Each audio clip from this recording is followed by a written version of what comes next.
31শে ডিসেম্বরের রাতে বন্ধুদের সঙ্গে বেরিয়ে রহস্যজনকভাবে নিখোঁজ আকাশ দাসের মৃতদেহ উদ্ধার।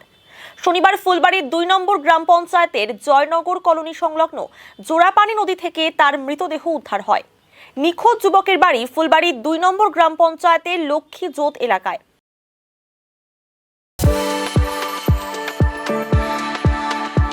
We are the dreamers, the achievers, and the leaders. Come, join us today. উল্লেখ্য, গত 31শে ডিসেম্বর আকাশের এক বন্ধুর সঙ্গে পার্শ্ববর্তী ঢাকাইয়া বস্তির কয়েকজনের সঙ্গে ঝামেলা হয়। সেই রাতে আকাশ ও তার অন্যান্য বন্ধুকে ঢাকাইয়া বস্তিতে ডাকে। সেখানে গিয়ে তাদের সঙ্গেও ফের ঝামেলা হয়। ঘটনায় গুরুতর চোট পায় আকাশ। সেই সময় আকাশকে রেখে অন্য বন্ধুরা ঘটনাস্থল থেকে পালিয়ে যায় বলে পরিবারের অভিযোগ। এরপর থেকেই আকাশের আর খোঁজ পাওয়া যাচ্ছিল না। গোটা ঘটনা জানিয়ে পরিবারের পক্ষ থেকে এনজেপি থানায় অভিযোগ দায়ের করা হয়। আকাশের বন্ধুদের জেরা করে জানা যায়, আকাশ পায়ে চোট পাওয়ায় তাকে ফুলবাড়ির জোড়াপানি নদীর পাশে রেখে গিয়েছিল তার বন্ধুরা। সেই জায়গায় যুবকের খোঁজ চালায় এনজেপি থানার বিশাল পুলিশ বাহিনী ও বিপর্যয় মোকাবিলা দল। 3 দিন বাদে আজ সেই নদীতেই মৃতদেহ ভেসে থাকতে দেখেন স্থানীয়রা। পরে পুলিশ পৌঁছে মৃতদেহ উদ্ধার করে ময়নাতদন্তের জন্য উত্তরবঙ্গ মেডিকেল কলেজ ও হাসপাতালে পাঠায়। পরিবারের সদস্যরা পৌঁছে আকাশের মৃতদেহ শনাক্ত করেন। ঘটনার পরই কান্নায় ভেঙে পড়েছেন পরিবারের সদস্যরা। ঘটনার তদন্তে পুলিশ। অনেক পাবলিক ওই যে লাশটা এখনো দেখা যাচ্ছে, ওইটাই শুনলাম। একজনকে জিজ্ঞেস করলাম যে নদীতে নাকি লাশ পাইছে, তো বললো হ্যাঁ। তো আমরা শুনে দূর পাইরে আসলাম দেখার জন্য। এসে যে নদীতে এখনো আছে, লাশটা উঠায় নাই এখনো। পুলিশ প্রশাসন সবাই আসছে।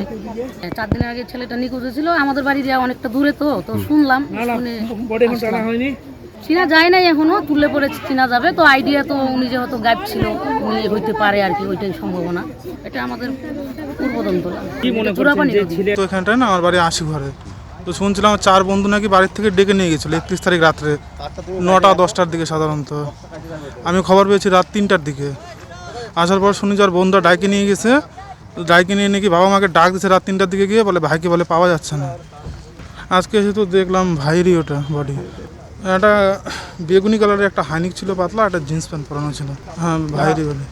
দেখে তো এখন কি বলবো দাদা, আমি ঠিক কিছু বলতে পারতেছি না। আমার নাম সুজন সরকার, ভাইয়ের নাম আকাশ দাস, আমার শালা। এছাড়া ওই যে ব্রিজটা নিচ্ছে না।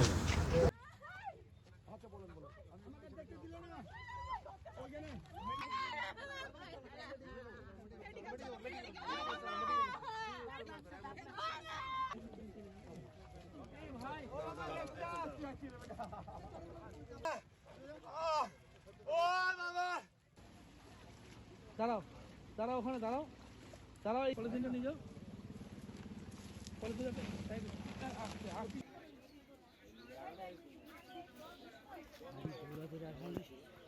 আমি দেখি না একটু রে।